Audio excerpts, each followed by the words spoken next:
Our third speaker today is Dr. David MATAS. He is an international human rights lawyer, author, and researcher.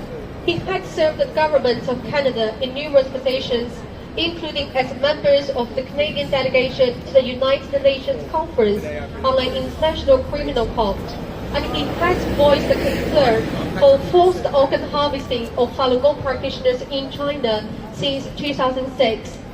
今天第三位发言的嘉宾是大卫·麦塔斯先生，他是一位国际人权律师、作家和研究员。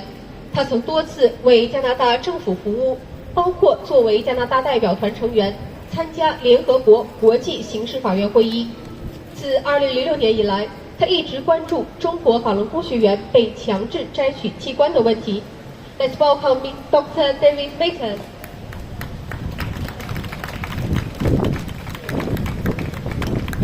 Thank you very much. Today is a day of memory. Today we remember the start of the persecution of Falun Gong in China, which began on July 20th, 1999. What should we remember? I suggest 10 matters. First, we should remember that the repression was based on the popularity of Falun Gong. We already heard that at the time the repression began, there were more practitioners of Falun Gong than there were members of the Communist Party of China. Though the spiritual beliefs of Falun Gong are not political, the party took fright at the size of the movement. Then Chinese President and Communist Party General Secretary Jiang Zemin wrote to the standing members of the Political Bureau of the Central Committee of the Chinese Communist Party in April 1999 about Falun Gong. He said, and I quote, "I repeatedly stressed the need to prevent the small from becoming large." Falun Gong had become large. For the party, that in itself was a problem. Second, we should also remember that today is that the decision to repress the practice of Falun Gong led to the demonization of the practice. Initially, after Falun Gong began in 1992, the government of China encouraged the practice as benefiting health and cutting down on costs of the health system. Though the popularity of Falun Gong led to its repression, the party could not justify the repression on that basis. The party instead flipped the narrative. Instead of endorsing the practice as beneficial to health, the party claimed that the practice was harmful to health. They fabricated the narrative that Falun Gong was a sect and that practicing Falun Gong was detrimental to the well-being of practitioners. Third, we should remember that the demonization of Falun Gong was in part responsible for the mass killing of Falun Gong for their organs. One, though not the only reason for the targeting of Falun Gong for organ harvesting, is the extreme vilification to which they were subject. This vilification led to the depersonalization of the practitioners. Prison guards, health officials, health professionals felt that they could do what they wanted with practitioners, that practitioners were not really human.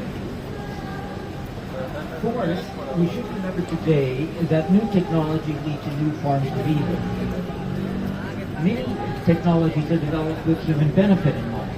Their developers do not even imagine the harm to which they can be put and do not put in safeguards to prevent it. We can see this with organ transplant technology. The developers of the technology never, I am confident, imagined that it would be used to kill prisoners of conscience. The result is that we were initially undefended against new form of harm. Another reason, besides the demonization of the mass killing of Falun Gong for their organs has occurred and is occurring, is the absence of prevention and remedy in a context where huge sums of money are to be made from organ transplantation. Initially, there was nothing in prevention and remedy. Now there are some measures in place, but not enough to stop the abuse. Fifth, today we should remember that the international community met the evidence of organ transplant abuse with disbelief. The mass killing in China of prisoners of conscience for their organs is a fact without substantive research dispute. Every researcher who has looked at the data comes to the same conclusion. We heard the conclusions of the panel of Sir Jeffrey Nice led. that the abuses existed without a reasonable doubt since the early 2000s and continues to this day. Yet many people, when presented with this reality, react in disbelief. There's even been a documentary addressed to this belief called Hard to Believe. Sixth, we need to remember today that human rights violations, if not combated, will grow. Human rights violations are a spreading virus. Unless stopped, the virus contaminates one population after another. Forced organ harvesting of every new target populations is necessary to sustain the financing of the current Chinese health system. The mass killing of prisoners for their organs in China began with prisoners sentenced to death. It took off with the industrialized killing of Falun Gong. It has since spread in large number to Uyghurs. Seventh, we should also remember today the resilience of the human spirit. Nothing is more powerful than an idea whose time has come. Falun Gong spread rapidly at its inception in 1992 in an ideological vacuum after the Chinese Communist Party switched from socialism to capitalism. The practice of Falun Gong blends the Chinese exercise and spiritual traditions. It resonated with the Chinese population but has a global appeal. Its perseverance in the face of cruel persecution has highlighted the perversity and inhumanity of Chinese communism, but also the strength of the human spirit in the face of it. 8. Today we remember that nothing can stop the truth from getting out. The government of China and the Chinese Communist Party engages in a rolling cover-up of organ transplant abuse. The result is that over time, old evidentiary tells of abuse are not repeated. Any indicator of abuse, any data stream, shortly after it is identified as demonstrating abuse, is shut down to public access. Yet it is impossible to close down all indicators of massive abuse in China of organ transplant. Organ transplantation in China is a multi-billion-dollar business with huge hospitals, significant staff complements, and large bed counts. There is global, multilingual advertising promoting transplant tourism into China. Piecing together the evidence to demonstrate the abuse in the face of cover-ups and denial is laborious. Yet the conclusion from that effort is irrefutable. 9. Today we remember that new abuses lead to new mechanisms for prevention and remedy. There are now 20 states with extraterritorial legislation prohibiting publicity of their nationals in transplant abuse abroad, including the United Kingdom.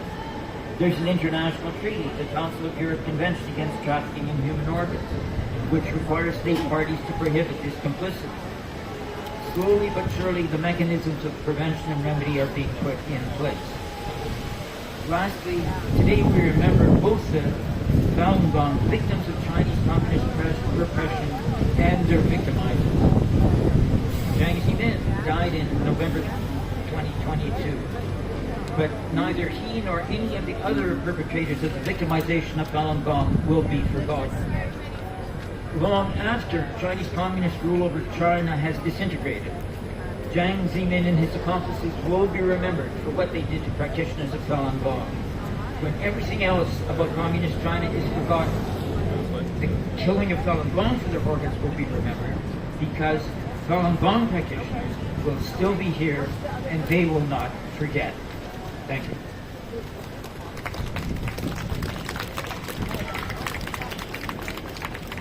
Thank you, Dr. David Matas. 谢谢 David Matas 的这个发言。今天 our fourth speaker today is someone whose mom was recently illegally detained in China